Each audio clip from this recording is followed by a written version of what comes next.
जय हिंद फ्रेंड, हिंदी और प्राइड में आप सभी का स्वागत है। फ्रेंड्स, यहाँ पे देखिए UGC net paper first teaching aptitude से रिलेटेड यूनिट के क्वेश्चन को सॉल्व कर रहे हैं। प्रीवियस के आपने सारे लेक्चर देखे होंगे और आपको ऐसा उम्मीद करते हैं कि अब तक बहुत आइडिया हो गया होगा कि टीचिंग एप्टीट्यूड से किस प्रकार के क्वेश्चन आते हैं।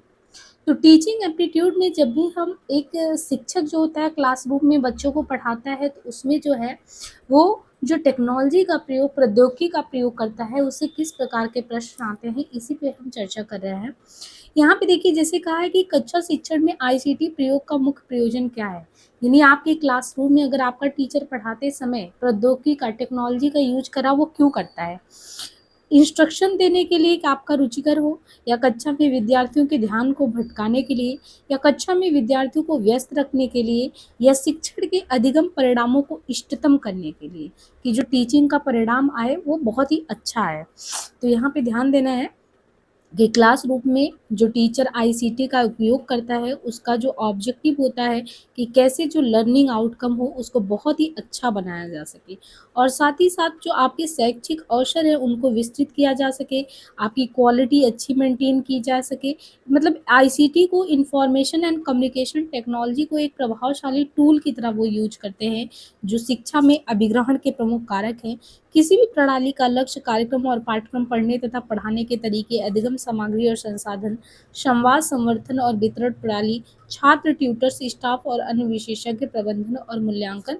तो इसे भी मतलब ये बताया गया कि पाठ्यक्रम पढ़ने पढ़ाने के तरीके में इन सभी चीज़ों का अगर टूल का यूज किया जा रहा है, तो एक इफेक्टिव स्टडी के लिए करवाया जा रहा है वो। आगे क्वेश्चन कहता है कि शैक्षिक नियोजकों और जो प्रशासक हैं, यानी शैक्षिक नियोजक और प्रशासकों को प्रशिक्षण देने वाली भारत में सर्वोच्च संस्था कौन सी है। Which among the following is the apex institution in India working in the area of training educational। यानी शैक्षिक स्तर पे देखें तो वहाँ पे जो ट्रेनिंग दी जाती है, तो एनसीईआरटी है, एससीईआरटी, एनसीटीई है, या एनआईईपीआर है।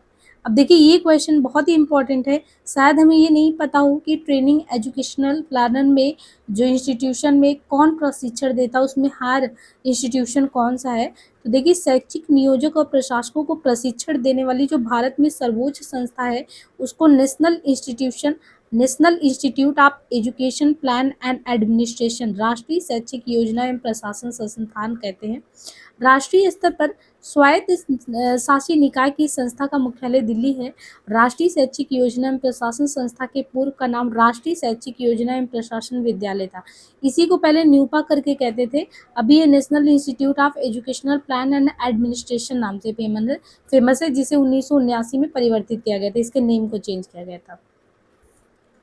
जो टीचिंग एड्स होते हैं, पढ़ाने के लिए जो सहायक सामग्री उपयोग में लाए जाते हैं, वो उनमें उसके संबंध में ये कथन बताना है कि वे संकल्पना धारण को लंबे समय तक बनाए रखने में हेल्प करती हैं, यानी आपके कॉन्सेप्ट को जो है मजबूत करने में वो मदद करती हैं। वे विद्यार्थियों को अच्छी तरह से सीखने में हेल्प करती हैं। वे शिक्षण और अधिगम प्रक्रिया को रोचक बनाती हैं। वे रटकर सीखने की क्रिया को बढ़ावा देती हैं। तो टीचिंग एड्स क्या करता है, शिक्षण सहायक सामग्री में अगर आपके टीचर ने क्लासरूम में चार्ट है, डायग्राम है, ये सब यूज कर दिया, तो वो तो आपके लिए इफेक्टिव टूल हो जाएगा। तो सहायक सामग्री जो होता है, सहायक सामग्री वो सामग्री है जो कक्षा में या अन्य शिक्षण परिस्थितियों में लिखित या बोली गई पाठ्य सामग्री को समझने में हेल्प करता है। डेंड के अनुसार कोई भी ऐसी सामग्री जिसके माध्यम से शिक्षण प्रक्रिया को उद्दीपित किया जा सके अथवा श्रवणेंद्रिय सुनने योग्य बनाया जा सके, वो सहायक सामग्री टीचिंग एड्स कहलाता है। कार्टर ए गुड ने इसी की परिभाषा को क्लियर किया है कि सहायक सामग्री वो सामग्री, उपकरण तथा युक्ति है जिनके प्रयोग करने से विभिन्न शिक्षण परिस्थितियों में छात्र और समूह के मध्य प्रभावशाली ढंग से जो है ज्ञान का संचार होता है। यहाँ पे देखिए इसके ऑब्जेक्टिव भी बताए हैं कि जो सहायक सामग्री उसके उद्देश्य क्या है। ये छात्रों में पाठ के प्रति रुचि जागृत करता है, बालकों में तथ्यात्मक सूचना है उनको रोचक ढंग से प्रस्तुत करता है, सीखने की गति में सुधार लाता है, छात्रों को अधिक क्रियाशील बनाता है, अभिरुचियों पर आशानुकूल प्रभाव डालता है, तीव्र एवं मंद बुद्धि छात्रों को योग्यता अनुसार शिक्षा देता है, जटिल विषयों को भी सरस बनाने में हेल्प करता है, अमूर्त पदार्थ को मूर्त बनाने का काम भी करता है। अच्छे शिक्षण के लिए क्या-क्या अपेक्षित है? बहुत अच्छे से आपको टीचिंग करानी है तो क्या चाहिए? उसके लिए देखिए निदान भी चाहिए, उपचार भी चाहिए, निर्देश भी चाहिए, फीडबैक भी चाहिए। एक अच्छे टीचिंग की क्वालिटीज़ में कौन-कौन सी चीज़ें आती हैं, तो अपेक्षित सूचनाओं का आदान-प्रदान, प्रभावी नियोजन, आपका जो प्लानिंग हो बहुत ही इफ़ेक्टिव प्लानिंग होना चाहिए और फिर जो छात्र वहाँ पे उपस्थित हो वो भी बहुत ही एक्टिव हो, प्रजातांत्रिक आदर्शों के अनुकूल मतलब कि ज़्यादातर जो कहे उसके अकॉर्डिंग ही आपको क्लासरूम अपना संचालित करना चाहिए।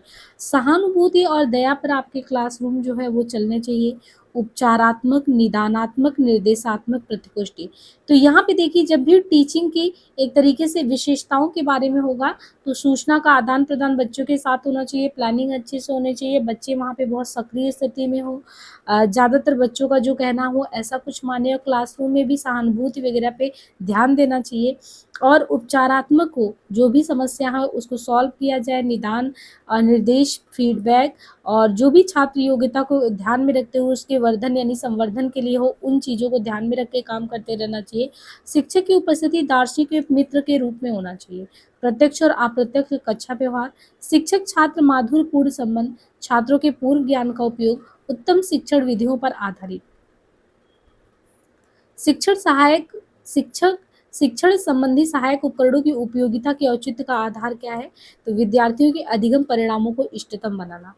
जो शिक्षण है यानी जो टीचिंग है, तो टीचिंग एड्स में जो बताया गया कि जो सहायक उपकरण है उनकी उपयोगिता का औचित्य का आधार क्या है? तो विद्यार्थियों के अधिगम परिणामों को इष्टतम बनाना। शिक्षण संबंधी सहायक उपकरण की उपयोगिता छात्रों में पाठ की रुचि को जागृत करना, बालकों में तथ्यात्मक सूचनाओं को रोचक ढंग से प्रस्तुत करना, सीखने की गति में सुधार करना, छात्रों को अधिक क्रियाशील बनाना, अभिरुचियों पर आशानुकूल प्रभाव डालना, अमूर्त पदार्थ को मूर्त रूप देना, विद्यार्थियों के अधिगम परिणामों को इष्टतम करना, बालकों की निरीक्षण शक्ति का विकास करना। निम्नांकित में से किस शिक्षण विधि में शिक्षार्थी की भागीदारी को इष्टतम तथा पहलकारी बनाया जाता है? बताया गया है, पूछा गया है कि निम्नांकित में से किस शिक्षण विधि में शिक्षार्थी की जो भागीदारी है उसको हम ऑप्टिमम यूटिलाइज कर सकते हैं।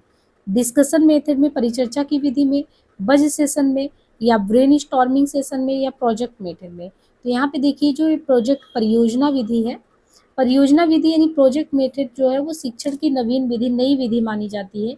इसके प्रवर्तक कौन है? John dewy. एक तो ये ध्यान रखना है कि प्रोजेक्ट मेथड जो है टीचिंग में एक कहते हैं कि ये नवीन धारणा है और जॉन ड्यूवी ने इस संकल्पना को परियोजना वाला दिया है। अब जो जॉन ड्यूवी के शिष्य थे कौन? किलपैट्रिक थे और इस विधि में छात्रों के जीवन से संबंधित उनको समस्या दे दी जाती है। इसमें समस्या समाधान की योजना वो तैयार करते हैं। शिक्षक केवल निर्देशक सुगमकर्ता का काम करता है, अर्थात इनमें शिक्षार्थी की भागीदारी को इष्टतम तथा पहलकारी बनाया जाता है। नीचे दी गई सूची में से विद्यार्थी के उन अभिलक्षणों को चिन्हित करना है जो शिक्षण अधिगम प्रणाली को प्रभावी बनाने में हेल्प करें। तो जो प्रायोर एक्सपीरियंस यानी प्रीवियस जो एक्सपीरियंस ऑफ लर्नर, विद्यार्थी का जो पूर्व अनुभव है, लर्नर्स फैमिली लिंकेज, विद्यार्थी की पारिवारिक वंश परंपरा, या एप्टीट्यूड ऑफ द लर्नर, विद्यार्थी की अभिक्षमता, या लर्नर्स स्टेजेज ऑफ डेवलपमेंट, विद्यार्थी के विकास की अवस्था, या learners food habits and hobbies, विद्यार्थी की खाने की आदतें और शौक, या लर्नर्स रिलीजियस जो है एपिलेशन। यहाँ पे हमें ध्यान देना है कि जो शिक्षण अधिगम प्रणाली उसको प्रभावी बनाने वाले में विद्यार्थियों का जो पूर्व अनुभव है, विद्यार्थियों की अभिक्षमता, विद्यार्थियों की विकास की अवस्था, ये सभी आते हैं। प्रयोग और विश्लेषण में विद्यार्थियों की योग्यता में सुधार के लिए निम्नांकित में से कौन सा उत्तम अध्ययन क्षेत्र है? साइंस का, इकोनॉमिक्स का, हिस्ट्री का, लैंग्वेज का? देखिए, कह रहा है कि प्रयोग और विश्लेषण में विद्यार्थियों की योग्यता में सुधार के लिए विज्ञान अत्यंत उत्तम अध्ययन क्षेत्र है। विज्ञान के तहत क्रमबद्ध और व्यवस्थित अध्ययन किया जाता है। विज्ञान के क्षेत्र का मुख्य काम नए नए तथ्यों की खोज करना तथा वर्तमान तथ्य की सूची में उन्हें जोड़ना होता है। विज्ञान का मूल उद्देश्य प्राकृतिक घटनाओं की व्याख्या करना होता है। विद्यार्थियों की योग्यता में सुधार के लिए विज्ञान के तहत प्रयोग और विश्लेषण अत्यंत उत्तम विधि के रूप में देखा जाता है। नीचे दिए गए दो समुच्चय में समुच्चय 1 में शिक्षण विधियां अंकित की गई है, जबकि समुच्चय 2 में सफलता, प्रभाव, उत्पादकता की मूल अपेक्षाएं या अपेक्षाएं दी गई है। इन दोनों समुच्चयों को सुमेलित करना है। अब यहाँ पे मेथड ऑफ टीचिंग में शिक्षण विधि में लेक्चरिंग दिया है, व्याख्यान देना, डिस्कशन इन ग्रुप समूहों में चर्चा करना, ब्रेन स्टॉर्मिंग, इनके अलावा दिया है प्रोग्राम्ड इंस्ट्रक्शन, अभिक्रमित अनुदेशन की पद्धति। और हमें यहाँ पे जो सही है उसको सुमेलित करना समुच्चय 1 को 2 से। तो यहाँ पे देखिए व्याख्यान देना, समूह में चर्चा, विचारावेश प्रक्रिया, अभिक्रमित अनुदेशन। तो अस्पष्ट शब्दों में यही चीज व्याख्यायित करें तो अस्पष्ट भाषा में विषय वस्तु का संप्रेषण, प्रतिभागियों में प्रकरण आधारित भागीदारी, बड़ी संख्या में विचारों को प्रस्तुत करना और फीडबैक सहित लघु पदों में प्रस्तुति की पद्धति।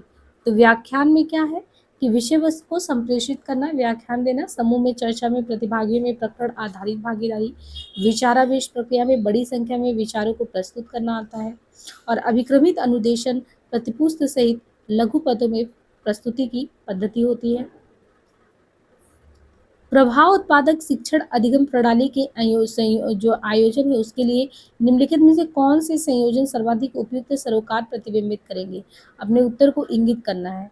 यानी इफेक्टिव टीचिंग लर्निंग करानी है तो उसके लिए सबसे बेस्ट क्या होगा? इफेक्टिव टीचिंग लर्निंग के लिए ये निर्धारित करना कि क्या निर्दिष्ट अधिगम होगा, ये निर्धारित करना कि किन रणनीतियों और युक्तियों का उपयोग किया जाएगा, शिक्षकों की अकादमिक अर्हताओं को औपचारिक रूप से अनुमोदित करना, उपयोग किए जाने वाले मूल्यांकन साधन को निर्धारित करना, या deciding the size of the classroom, कक्षा के आकार का निर्धारित करना, या अधिगमकर्ता के पूर्व अकादमिक अनुभव का मूल्यांकन करना। तो यहाँ पे देखिए, जब भी हम प्रभाव उत्पादक शिक्षण अधिगम प्रणाली के आयोजन की बात करेंगे तो उसके लिए निम्नांकित संयोजन जो है सबसे ज़्यादा उपयुक्त होता है।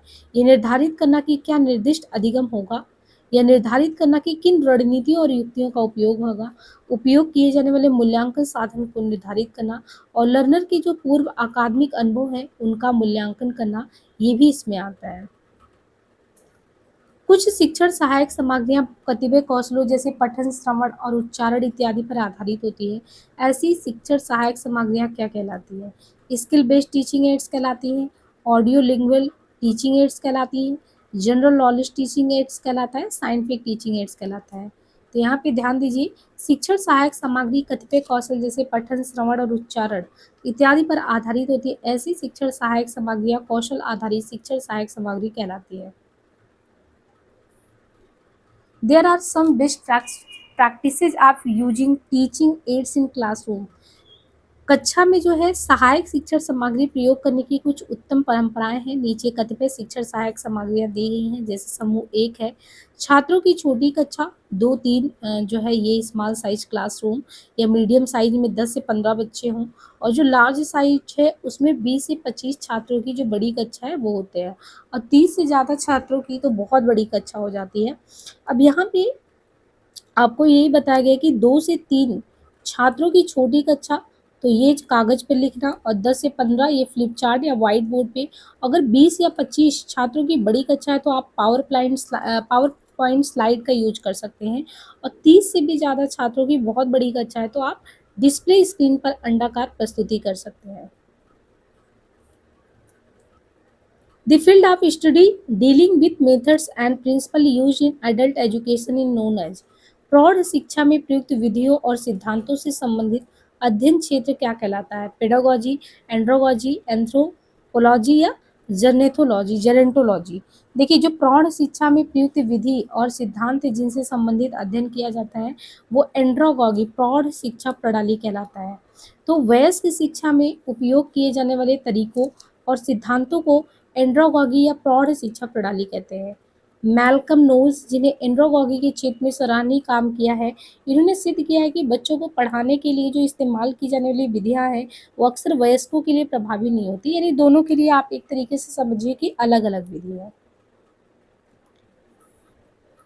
यहाँ पे दिया है कि निम्नलिखित में से कौन सा विकल्प रविन्द्रनाथ टैगोर के जो शैक्षिक दर्शन है उसके 4 मौलिक सिद्धांतों को सही सेट में लगाता है?